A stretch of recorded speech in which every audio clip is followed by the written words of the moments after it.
Hello বন্ধুরা, তো আশা করি সকলে ভালো আছো। তো তোমরা অন স্ক্রিনে দেখতেই পাচ্ছ যে Bank of Baroda recruitment 2024 Bank of বরোদাতে কিন্তু ইতিমধ্যে একটি নোটিফিকেশান প্রকাশিত হয়েছে। সেখানে প্রায় 3 থেকে 4 রকমের পোস্ট রয়েছে এবং সেই পোস্টগুলোতে রিক্রুটমেন্ট করা হবে। তার জন্য একটা পোস্ট বার হয়েছে, একটা নোটিফিকেশান বার হয়েছে। সো আমি তোমাদেরকে বিস্তারিতভাবে জানাবো এই ভিডিওতে যে কীভাবে আপনারা আবেদন করবেন এবং কটা পদ রয়েছে, কেমন স্টার্টিং স্যালারি রয়েছে এবং সিলেকশন প্রসেস কী রয়েছে, সমস্ত কিছু এই ভিডিওতে তোমাদের সঙ্গে বর্ণনা করতে চলেছি। ঠিক আছে, যেখানে প্রার্থীদের নতুন করে সিডিও, সিআরও ও বিভিন্ন পদে কর্মী নিয়োগ করা হবে। ঠিক আছে, এবং এখানে আমি জানাবো তোমাদেরকে যে শিক্ষাগত যোগ্যতা কী লাগছে, কীভাবে আবেদন করবে, সমস্ত কিছু। ঠিক আছে, দেখো পদের নাম এখানে মোট 4টি পদে নিয়োগ করা হবে এবং সেগুলোর নিচে উল্লেখ করা রয়েছে। দেখো এই 4টি পদ, ঠিক আছে, প্রত্যেকটিতে একজন করে নিয়োগ করা হবে। দেখো সিডিও, সিআরও, সিটিও এবং সিএফও, এই 4টি পদে কিন্তু ব্যাঙ্ক অফ বরোদাতে রিক্রুটমেন্ট করা হবে। ঠিক আছে, এবারে এখানে কিন্তু জানানো হয়নি যে কত টাকা স্যালারি হবে, কিন্তু আমি ভিডিওর শেষে তোমাদেরকে জানিয়ে দেবো, অফিসিয়াল নোটিফিকেশানটি ডাউনলোড করে তোমাদেরকে জানিয়ে দেবো যে স্টার্টিং স্যালারি কত রয়েছে। এবং বয়স তোমাকে 18 থেকে 57 বছরের মধ্যে হতে হবে, তাহলে তুমি কিন্তু এখানে আবেদন করতে পারছো। এবং এখানে কীভাবে আবেদন করতে হবে, দেখো প্রথমত তোমাকে অনলাইনে কিন্তু আবেদন করতে হবে, অফলাইনে কোনো আবেদনের সিস্টেম নেই। সুতরাং সর্বপ্রথম তোমাকে ব্যাঙ্ক অফ বরোদার ওয়েবসাইটে যেতে হবে। ওয়েবসাইটে যাওয়ার পরে তোমাকে কিন্তু রেজিস্ট্রেশন করতে হবে ফার্স্ট। ঠিক আছে, রেজিস্ট্রেশন করার পরে তারপর তোমাকে কিন্তু সাবমিট করার পরে একটা পাসওয়ার্ড, একটা আইডি দেবে, সেটা নিয়ে কিন্তু তোমাকে লগ ইন করতে হবে। লগ ইন করার পরে তোমাকে ফর্ম ফিল আপ করতে হবে। ফর্ম ফিল আপ করার পরে তোমার সমস্ত ডকুমেন্টসগুলো আপলোড করতে হবে, signature, photo, requirement documents, experience, সব কিছু আপলোড করার পরে তোমাকে কিন্তু একটা ফিস পেমেন্ট করতে হবে। সেই ফিসটা দেখো এখানে কী রয়েছে। আবেদন করার জন্য সাধারণ, জেনারেল এবং ইডব্লিউএস এবং ওবিসিদের জন্য 600 টাকা করে ফিস রয়েছে, এসসি, এসটি এবং পিডব্লিউদের জন্য 100 টাকা করে। ঠিক আছে, এবং মহিলাদের জন্য কিন্তু 100 টাকা করে। এখানে পুরুষ মহিলা সকলে আবেদন করতে পারবে। ঠিক আছে, আবেদন দেখো অনলাইন প্রক্রিয়া শুরু হয়েছে 19/7/2024-এ। ঠিক আছে, এবং শেষ হচ্ছে 8/8/2024। তাহলে কিন্তু আগস্টের 8 তারিখ পর্যন্ত কিন্তু টাইম রয়েছে। ঠিক আছে, এবারে দেখো এখানে বলা রয়েছে শিক্ষক যোগ্যতা অভিজ্ঞতার ভিত্তিতে এখানে কীভাবে সিলেকশন প্রসেসটা হয় ভালো করে দেখো। উল্লেখিত পদগুলিতে যে সকল প্রার্থীরা আবেদন করবেন ভাবছেন, তাদেরকে বলা হচ্ছে শিক্ষাগত যোগ্যতা এবং অভিজ্ঞতার ওপরে ভিত্তি করে একটি শর্ট লিস্ট তৈরি করা হবে।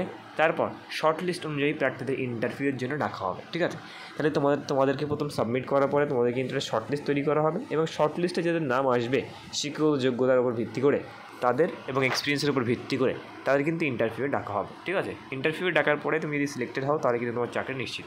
তোমরা এখানে প্রথমে পিডিএফ ফাইলে ডাউনলোড করে নেবো। ঠিক আছে,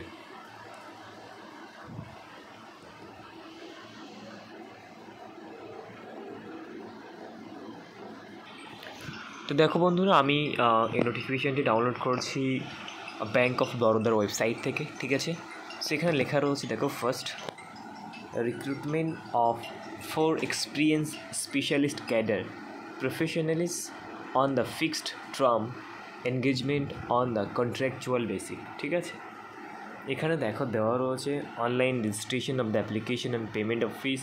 স্টার্টিং ডেট দেওয়া রয়েছে 19/7/2024, last date 8/8/2024। Please note that. ঠিক আছে, candidate are advance to check bank's website www, এই যে ওয়েবসাইটটা, ঠিক আছে, এটা হচ্ছে current opportunity regular for the details and the updates call letter advance where required will be sent by a email only. Will revision corrigendum will be hosted on the bank's website only. So তোমাদেরকে কিন্তু call letter বা সমস্ত কিছু Gmail বা phone নাম্বারের মাধ্যমে জানিয়ে দেওয়া এসএমএস করে। ঠিক আছে, এবার বিস্তারিত জানো ডিটেলস অফ পজিশন অ্যান্ড এলিজিবিলিটির ক্রাইটেরিয়া। ঠিক আছে, এখানে আমরা 4টে পোস্টের কথা বলেছিলাম। ফার্স্ট দেখো, চিফ ডিজিটাল অফিসার সিডিও, 40 থেকে 55 বছরের মধ্যে হতে হবে। Education qualification mandatory general degree if any discipline from a recognise university, যে কোনো ডিসিপ্লিনের উপরে কিন্তু গ্র্যাজুয়েশন, যে কোনো স্ট্রিম থেকে গ্র্যাজুয়েশন করলে হবে। ঠিক আছে, preference shall be given to the candidate who possess MBA, post graduate diploma or degree in the management or its equivalent. যারা MBA অথবা ম্যানেজমেন্ট করেছে তাদের কিন্তু এইটা আগে দেওয়া হবে এই চাকরিটা। ঠিক আছে, তারপর কী বলছি দেখো, post qualification work experience, work minimum of 18 years experience in BFSI sector with 5 years of experience at senior head level position in the relevant field. তো 18 ইয়ার্সের একটা এক্সপিরিয়েন্স তোমাকে কিন্তু থাকতে হবে, ঠিক আছে। তারপরে কি বলছি দেখো, এখানে কিন্তু ম্যান্ডেটরি বলে কিছু লেখা নেই, ঠিক আছে। যেরকম এখানে ম্যান্ডেটরি লেখা রয়েছে, এখানে এটা থাকলে ভালো, কিন্তু থাকতে হবে তোমাকে, ঠিক আছে। 2 নম্বরে দেখো, 2 নম্বর যে পোস্টটা সেটা আমরা দেখে নেব। 2 নম্বরে চিফ রিস্ক অফিসার, ঠিক আছে। এখানে 45 থেকে 55 বছরের মধ্যে হতে হবে। Mandatory financial risk management from the GARP অথবা প্রফেশনাল রিস্ক ম্যানেজমেন্ট সার্টিফিকেট থাকতে হবে ফ্রম দ্য প্রিমা ইনস্টিটিউট থেকে, ঠিক আছে। এইবার আসছে mandatory minimum 25 years of experience in the bank financial sector, of which at least 7 to 10 years should have been in risk function, ঠিক আছে। রিস্ক ফাংশনের মধ্যে তোমাকে 7 থেকে 10 বছর এক্সপিরিয়েন্স থাকতে হবে, এবং এই 25 বছর মোটামুটি টোটালে তোমাকে ব্যাঙ্ক ফাইন্যান্সিয়াল সেক্টরে কিন্তু এক্সপিরিয়েন্স থাকতে হবে, ঠিক আছে। নেক্সট যেটা বলছি অ্যাডিশনাল এক্সপিরিয়েন্স, এটা দেখার দরকার নেই। 3 নম্বরে দেখে নাও যে চিফ ফাইন্যান্সিয়াল অফিসার্স 45 থেকে 55 বছরের মধ্যে হতে হবে। ম্যান্ডেটরি কোয়ালিফাইড চার্টার্ড অ্যাকাউন্টের কোয়ালিফাই থাকতে হবে।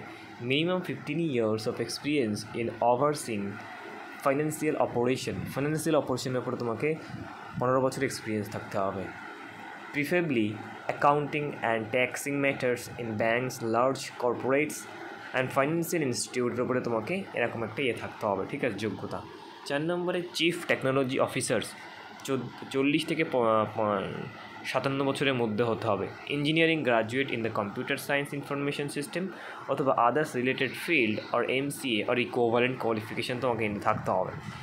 20 years of experience in the relevant areas in the mandatory, তো এই ফিল্ডে কিন্তু তোমাকে 20 বছরের একটি এক্সপিরিয়েন্স থাকতে হবে। She should have worked in the banking IT related area, অথবা তার যদি কোনো যে কাজ জানা থাকে সে ব্যাঙ্কিং IT রিলেটেড এরিয়াতে কাজ করেছে তাহলেও হবে, ঠিক আছে।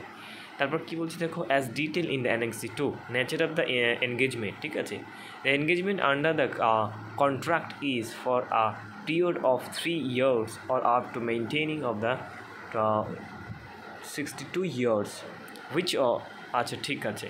এখানে বলছে তোমাদের স্যালারি কত থাকবে, দেখো এখানে স্যালারি বলছে যে কম্পেনসেশন, অর্থাৎ চিফ ডিজিটাল অফিসারের 1 লাখ থেকে 2 লাখ পর্যন্ত স্টার্টিং স্যালারি থাকবে, এবং চিফ রিস্ক অফিসার এখানে ম্যাক্সিমাম 2 লাখ থাকবে কিন্তু, ঠিক আছে।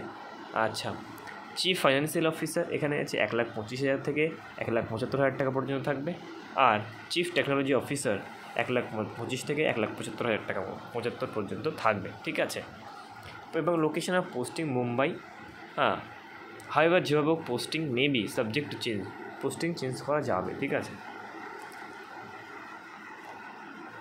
অ্যাপ্লিকেশনের ফিস তোমাদের কিন্তু এখানে অনলাইনে আবেদন করতে হবে, ঠিক আছে। জেনারেল এবং ওবিসিদের জন্য 650, আর উইমেন মহিলা SC STদের জন্য PWদের জন্য 100 টাকা। এখানে কোনো পরীক্ষা হবে না, এখানে বলছে সিলেকশন প্রসিডিউরটা যদি আমরা দেখি তাহলে আমরা বুঝতে পারবো। এখানে বলা হচ্ছে যে কোনো পরীক্ষা হবে না, এখানে কিন্তু তোমাদেরকে আবেদন করার পরে তোমাদের কিন্তু একটা শর্ট লিস্টিং নাম্বারের ভিত্তিতে শর্ট লিস্টিং তৈরি করা হবে। একটি শর্ট লিস্টিংয়ে তৈরি করার পরে যারা শর্ট লিস্টিংয়ের মধ্যে আসবে তাদেরকে কিন্তু ফোন করে অথবা SMS করে অথবা জিমেলের মাধ্যমে কিন্তু জানিয়ে দেওয়া হবে, ঠিক আছে। নেক্সট দেখো, হাউ টু অ্যাপ্লাই, অনলাইনের মাধ্যমে কিন্তু অ্যাপ্লাই করতে হবে। এই ওয়েবসাইটে গিয়ে কিন্তু তোমাকে অ্যাপ্লাই করতে হবে। যদি আমি এই ইয়ারে ক্লিক করি, ঠিক আছে, তাহলে দেখো ডাইরেক্ট কিন্তু আমাকে ওয়েবসাইটে নিয়ে যাবে, ঠিক আছে।